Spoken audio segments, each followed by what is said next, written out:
Los partidos dominantes como el PRI y el PAN han gobernado durante décadas al tener la mayoría en el Congreso y el Senado, porque su control sobre el Estado les da también el control de los recursos económicos, del flujo de información y de la población, teniendo un control del territorio en complicidad con empresas privadas y gobiernos extranjeros, utilizando al mexicano como un recurso a explotar. Pero esto la población no lo entiende o simplemente se les olvida. El 6 de julio de 1988 llega a la presidencia Carlos Salinas de Gortari del PRI, mediante un fraude electoral solapado por el PAN. En mayo de 1989, los diputados del PRI y del PAN aprobaron el Plan Nacional de Desarrollo de Carlos Salinas de Gortari, que establecía la venta de 250 empresas públicas al sector privado, como Telmex, Mexicana de Aviación, Televisión Azteca, Siderúrgica Lázaro Cárdenas y Altos Hornos de México. El 27 de junio de 1990, legisladores del PRI y el PAN modificaron el artículo 28 constitucional para privatizar el servicio público de banca y crédito, eliminando el párrafo que reserva al Estado la prestación del servicio público de banca y crédito. Salinas entregó 18 bancos, propiedad de la nación, a sus amigos y socios, que hoy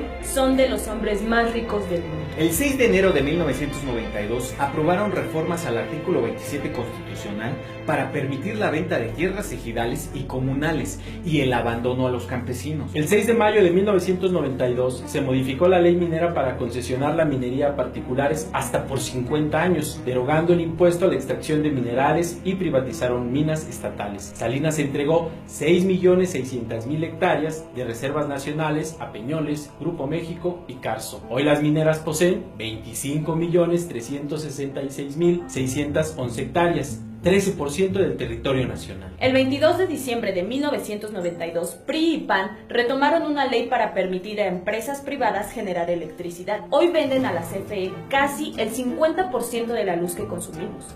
Las plantas de CFE están paradas o subutilizadas y estas empresas reciben 80,000 millones de pesos del presupuesto. El 5 de marzo de 1993, otra vez el PRI y el PAN aprobaron la reforma al artículo 3 constitucional para limitar la gratuidad de la educación pública solo a nivel primaria y secundaria, y se dejó sin presupuesto la educación media superior y universitaria, abriendo las puertas al mercado para crear escuelas privadas. A partir de entonces, cada año se rechaza a más de 300,000 jóvenes que aspiran a ingresar a esos. Para justificar este absurdo, se implantó la mentira de que los jóvenes no pueden ingresar porque no pasaron el examen de admisión, cuando en realidad lo que sucede es que por falta de presupuesto no hay cupo para ellos en los planteles públicos. La matrícula de escuelas privadas creció de 16% a 37%. En pocas palabras, la educación en México se está privatizando y solo podrán estudiar quienes tengan los recursos económicos. 22 de noviembre de 1993. Nuevamente, el PRI y el PAN aprueban el Telecán. Hoy en día, con este tratado, miles de campesinos han emigrado a los Estados Unidos y muchos que permanecen en nuestro país están desempleados. El 50% del campo está abandonado y desmantelado. El 17 de marzo de 1995, el PRI aprobó el aumento del IVA del 10 al 15%. El PAN simulaba estar en contra.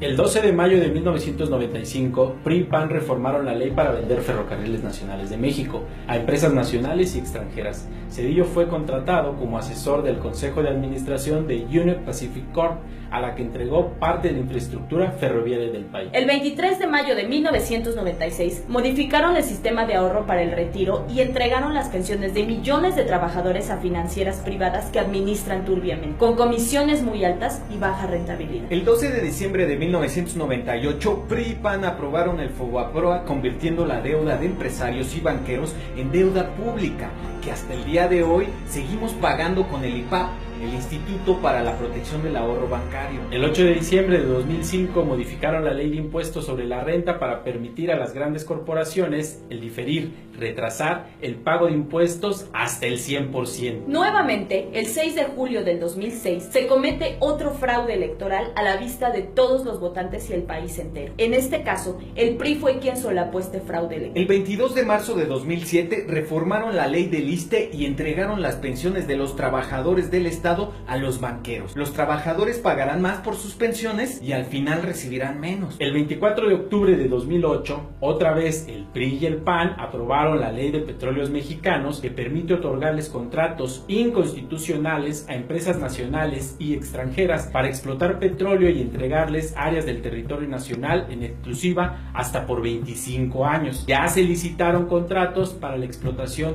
de yacimientos en Tabasco. Tras un acuerdo entre Calderón y Peña Nieto, el 20 de octubre del 2009, el PRIAN aprobó la Ley de Ingresos donde se aumentó el IVA del 15 al 16%. Se incrementó el impuesto sobre la renta de 28 a 30% y se autorizaron aumentos mensuales a las gasolinas, el diésel, el gas y la luz. El 2 de julio de 2012 nuevamente se cometió otro fraude electoral, comprando millones de votos y sobre todo derrochando miles de millones de pesos antes de las elecciones. El 2 de diciembre de 2012 es aprobado el Pacto por México, un acuerdo político nacional firmado por el PRI, PAN, PRD y Partido Verde en el Castillo de Chapultepec en la Ciudad de México. Entre los personajes políticos que destacan en esta traición están Enrique Peña Nieto, Gustavo Madero Muñoz, presidente de Acción Nacional, Cristina Díaz Salazar, presidenta interina del Partido Revolucionario Institucional, Jesús Zambrano Grijalva, presidente del Partido de la Revolución Democrática. El Partido Verde, a través de su vocero Arturo Escobar y Vega, se sumó como signatario del Pacto por México el 28 de enero de 2003. Este pacto no es tal, es una conjura contra México, ya que acordaron aprobar 11 reformas nocivas contra los mexicanos, como Reforma en telecomunicaciones, Reforma educativa, reforma fiscal y hacendaria, reforma al sector salud, reforma energética. la Ley General de Aguas. El 11 de diciembre de 2013, el PRI, PAN, Partido Verde y Nueva Alianza aprobaron la reforma energética, que no es otra cosa que la entrega de las ganancias del petróleo a privados. El 4 de marzo de 2015, el PRI, PAN y Partido Verde aprobaron la Ley General de Aguas, que es la inhumana entrega de nuestro recurso líquido a las transnacionales. La mancuerna PRI-PAN aprueba en el Senado que agentes de Estados Unidos porten armas en nuestro país. Y lo que se viene, la Asociación Transatlántica de Comercio y Sociedad de Inversiones, TTIP, donde el verdadero objetivo es geopolítico. Por una parte, intenta revitalizar la relación transatlántica para contrarrestar el dominio de la cuenca del Pacífico. Por otra, pretenden devolver a Estados Unidos y la Unión Europea el liderazgo en la fijación de las reglas del juego de la economía internacional. En pocas palabras, el PRI y el PAN nos han dado en toda la madre, aprobando el FOBAPROA, el IVA, las privatizaciones, los aumentos a impuestos, gasolinas, luz, gas, diésel y un largo etcétera. Por eso es importante ahora unificar las luchas para recuperar nuestros derechos que nos han sido arrebatados. Sabemos de antemano que hay molestias, pero la lucha es justa. Hay personas que no entienden porque creen que los afectados es solo un sector minoritario de la población. No es así. Ejemplo de esto es que el sector salud está en pie de lucha, al igual que los maestros, los petroleros, los electricistas y muchos más, que ya se dieron cuenta que con las mal llamadas reformas estructurales no hay beneficio alguno. Entendamos que hay que frenarlos hoy. Infórmate, discute, organízate y acciónate.